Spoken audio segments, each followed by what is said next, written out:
刺激病毒究竟有多可怕？美国科学家为了研制出化学武器，于是利用一些人体进行了惨无人道的实验。可就在病毒即将研制成功时，实验室却意外发生了泄漏。这时正在值班的士兵突然接到了美国总统的电话，对方让男人赶忙查看电脑上的数值是否正常。可当他按照命令打开实验室的程序时，上面的数值已经快接近到爆表的边缘。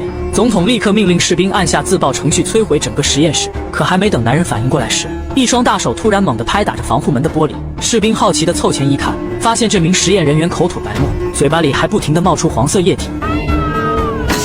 反应过来的士兵赶忙按下红色按钮，准备与实验室同归于尽。可就在关键时刻，大门却意外被什么东西死死地卡住。眼看自己不该命丧于此，士兵再三犹豫后，打开手机看了看里面的妻女。最终男人决定违抗命令，逃出了实验室。可就在他前脚刚走后，一个黑色的皮鞋出现在大门的中央。回到家的士兵赶忙叫醒正在熟睡的妻子，随后简单收拾一下，带着妻女坐上了逃命的轿车。男人永远也不会想到，正是他这一自私的举动，将会让美国99%的家庭命丧黄泉。在行驶了3天3夜后，男人终于支撑不住，晃晃悠悠地撞上了一旁的便利店。处于好心的大壮赶忙联合众人打开轿车，对一家人进行了营救。可这时的大壮却突然发现，男人的脖子肿得跟木桶一样，并且副驾驶的妻女也早已没了生命迹象。最终大壮一行人在叫了一辆救护车将男人送进医院后，便离开了便利店。隔天的军方在发现情况不妙后，立刻对大壮一行人进行了隔离。他们将大壮与小白鼠关在一起3天后，查看是否感染了致命的病毒。可结果却是只有大壮一人存活下来。当晚的其他一行人全部跟士兵一样，口吐白沫暴毙死亡。军方怀疑大壮的身上很可能是拥有某种抗体，对病毒具有免疫的作用。而现如今的病毒已经扩散到美国90%的小镇，如果不能研制出对应疫苗的话，相信在不到半年的时间内，地球上将只剩下大壮一个幸存者。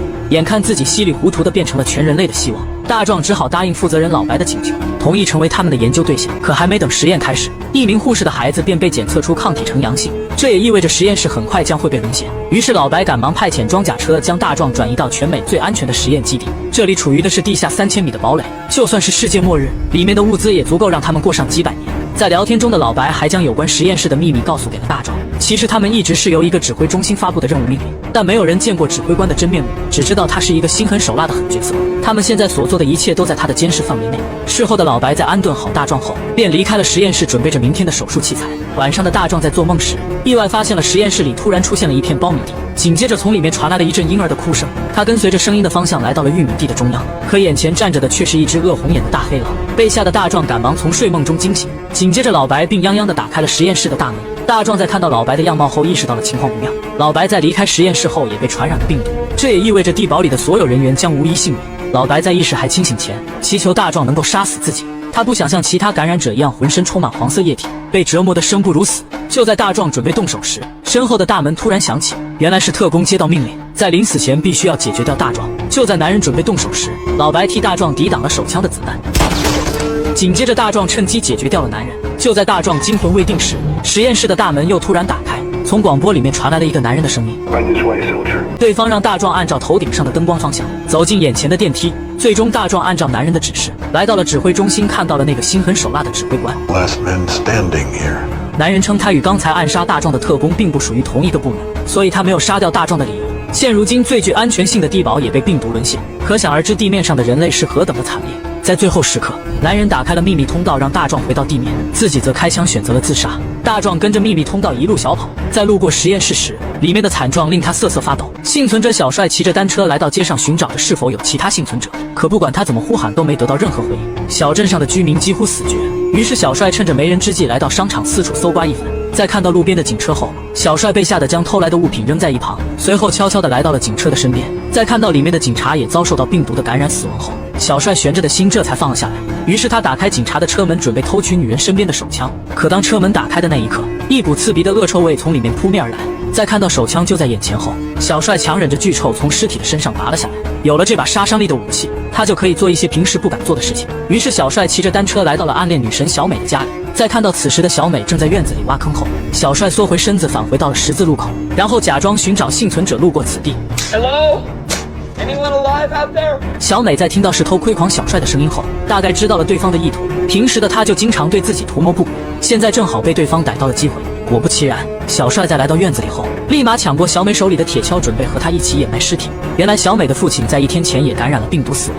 身为女孩子的她，只好将父亲的尸体包裹在被单里，然后一步步的从楼梯上慢慢的拖到院子里进行演练。她在看到小帅邪魅的笑容后，立马拒绝了对方的请求，紧接着破口大骂的将小帅赶了出去。小帅在离开小美的家里后，并没有死心，反而衍生起了带小美浪迹天涯的想法。晚上的他便开始计划着两人的旅行路线，并且还把皮鞋擦得锃亮。在精心打扮一番后，小帅拿起手枪驾车来到了小美的家里。当他走进院子敲响大门时，却没得到任何反应。于是小帅来到院子的后门，偷偷潜入到了室内。在看到小美吃了大量的安眠药躺在浴缸里后，小帅赶忙将她抱在地上进行了催吐。最终小美成功的被拯救了回来。原来是小美在看到家人全都死光后，于是便产生了轻生的想法。好在小帅及时赶到，这才将她救了回来。两人在对话中，小美逐渐接受了小帅。晚上的小美在睡觉时，也做了一个跟大壮一样的怪梦。她跟着婴儿的哭啼声来到了玉米地的中央，而这次的小美遇到的却是一个长相怪异的黑人老太。对方称，如果想要拯救世界的话，那就前往阿拉斯加的一处民宅里寻找自己，到时候一切都将会真相大白。于是隔天的两个拥有抗体的幸存者骑着小摩托开启了前往阿拉斯加的旅程。而此时的大壮在逃离实验室后，也正在前往阿拉斯加的路上。他在徒步的过程中遇见了和自己一样做过怪梦的大黑，两人在边聊天边前往目的地时，险些被路过的跑车撞伤。在看到跑车停在路边后，大壮本想着上前理论，可没曾想此时的司机却打开车门径直躺在了地上。救人心切的两人赶忙将男人扶起进行施救。在看到对方手臂上的神秘伤口后，大壮一眼便认出男人是被人钉在十字架上的。于是两人驾驶着跑车带着男人前往阿拉斯加寻找着黑人老太。在来到目的地后，老人一眼便认出男人身上的伤口是那个神秘人的杰作，而这个神秘人就是释放出病毒的幕后黑手。为了拯救世界，所以老人才会在大壮一行人的梦境里进行施法，将他们召集到这里。接下来的他们将会面对一个可怕的狠角色，而此时的神秘人也似乎察觉到了老人的存在，于是他利用远程施法残害着男人。老人本想着施法阻止，可奈何对方太过强大，最终只能眼睁睁地看着男人两眼发黑，被恶魔附身，最后惨死在病床上。今天是病毒扩散的第3天，昔日繁华的纽约街道，此时却成为了一座死城。幸存者大黑在与女友安娜寻找其他的幸存者时，意外被一群不怀好意的坏人盯上。男人拎着100万现金的行李箱来到了大黑的面前，他想要用这些钱来租借女友15分钟的时间，事后再物归原主。本以为大黑会被眼前的金钱所诱惑，可当他说完时，大黑立马掏出手枪威胁着男人放下现金，立马滚蛋。可男人不但没有害怕，反而露出邪笑，看了一眼身后的队友，眼看自己中了对方的圈套，大黑赶忙掏出手枪朝着上空放了一枪，带着女友撒腿就跑。坏人们则拿起现金追了上去，因为在这个病毒泛滥的世界里，现金就等于废纸，而此时最需要的则是灵魂伴侣，所以一些亡命之徒才会不惜一切代价的寻找着异性。就在3人发现大黑躲在汽车后面，准备活捉2人时，却发现脚下只剩下了安娜的钱包，而此时的大黑正带着女友安娜爬进了肮脏的下水道。与其被坏人折磨致死，倒不如强忍着巨臭逃出纽约城。两人在爬了1天1夜后，女友感觉应该脱离了危险，于是提议先回到地面。可这时的大黑却称自己宁愿被臭死也不想赌上性命。最终他在给了安娜防身的手枪后，独自走进了下水道的深处。就在大黑游到一半时，一只大手突然从水里伸了出来，紧接着无数的老鼠从尸体的嘴巴里爬出。大黑被吓得赶忙找到就近的楼梯爬了上去。当大黑缓过神来时，安娜毫发无损地站在了他的身边。原来在他来到地面时，刚才的坏人们早已消失得无影无踪。看着几乎瘫痪的城市，大黑与安娜2人踏上了前往阿拉斯加的旅程。而此时的神秘人根据神明指引的方向来到了一所监狱。他在看到地上奄奄一息的囚犯后，想到了自己的末日计划，于是神秘人利用自由的条件来与男人进行了合作。他将男人从监狱里放出来，而男人则心甘情愿地成为他的仆人。两人最终达成合作。在男人走出牢房的那一刻，手里的钥匙突然变成了一个石头。大壮在前往阿拉斯加的旅途中，意外遇到了一只小金毛，而狗狗的主人则是一个画家。两人在看到彼此都是幸存者后，画家主动地邀请大壮前往自己的家里做客。在看到地上遗落的黑人老头画像后，大壮赶忙叫醒画家，询问到这究竟是怎么回事。画像上的老人跟自己梦到的一模一样。在看到大壮对老人也非常熟悉后，画家只好解释到自己也做了同样的梦。到现在为止，3拨人马已经集齐，分别是小帅、小美一行人、大黑、安娜一行人和大壮画家2人。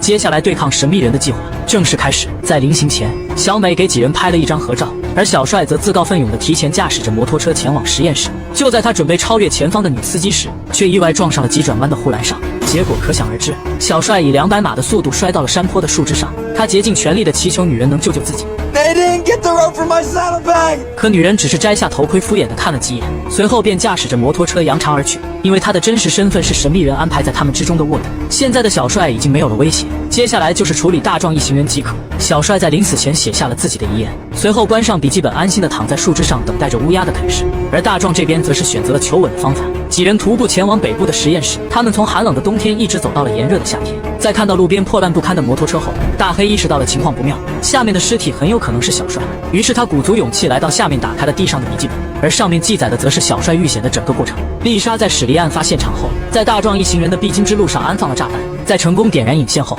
丽莎跟着地上的花瓣来到了神秘人的秘密基地，而眼前的男人则是这部剧里的大 boss。马特利用3言2语便征服了丽莎，随后称如果能给自己生个孩子的话，她就可以成为这个世界的女王。最终丽莎成功的被马特下了圈套，而此时的大壮一行人跟着公路的方向来到了爆炸的地点。在看到巨大的深坑阻挡了去路后，几人决定先爬到深坑的底下，再爬到对面的马路上。就在大壮即将上岸时，却意外摔落到了深坑里。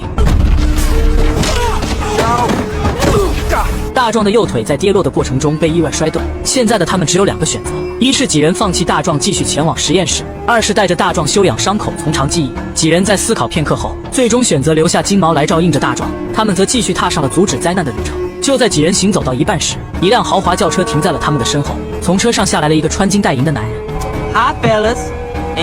男人称早已在这里等候他们多时，紧接着威胁画家一行人将他们带上了汽车。随着豪车驶入到北部的娱乐城，马特预感到了猎物已经上钩，他安排丽莎前往下面迎接着曾经的老熟人。Darling, why don't you head down to greet our guests? 就在几人下车来到室内时，眼前出现的竟是挺着大肚子的丽莎。Hello, friends. 令几人万万没想到的是，只是短短的几天不见，丽莎却接近临产。随后的几人被以间谍的身份带到了娱乐城的法庭上。就在画家准备揭开马特的真面目时，男人掏出手枪打死了画家。 And he's nothing without. 原来此时的他们早已成为了马特的猎物。就在丽莎带着手下准备解决掉大黑时，大黑趁机掏出镜子让丽莎看清自己的真面目。在看到里面骨瘦如柴的自己后，丽莎这才恍然大悟。可这时的她早已为时已晚，肚子里的孩子即将临盆。在看到孩子即将出世后，马特赶忙带着自己的团队进行着剖腹产。原来他们从一开始就在利用着丽莎，等孩子出生后，她便会立马死亡。最终，丽莎强忍着剧痛，决定为民除害。她拿起石头砸破玻璃，从30层的楼上一跃而下，随后径直地摔在了地上。